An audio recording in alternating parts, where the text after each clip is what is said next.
fils épouse une femme comme toi?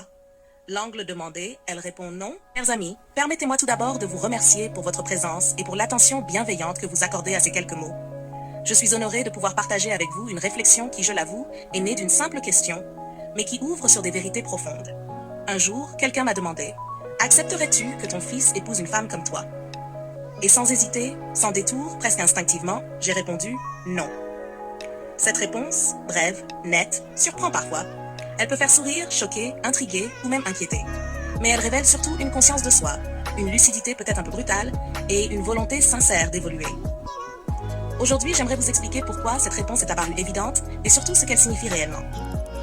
Pourquoi ai-je répondu non? Parce que nous sommes souvent plus sévères avec nous-mêmes qu'avec les autres.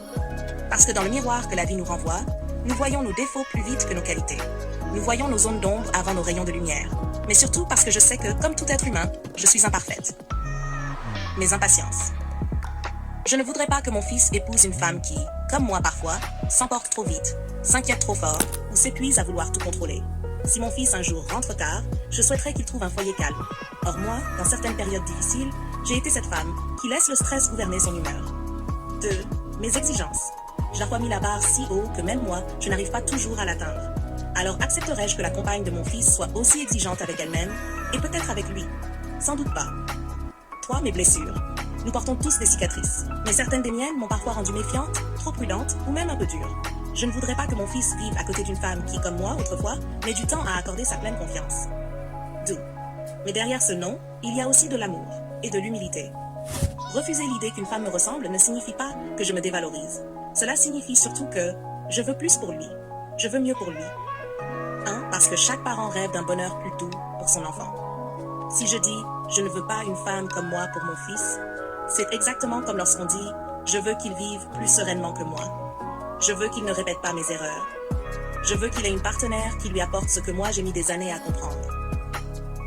C'est une manière de reconnaître humblement que mes défauts existent et que comme toutes les mères, je veux protéger mon enfant, même de ce que j'ai été. 2.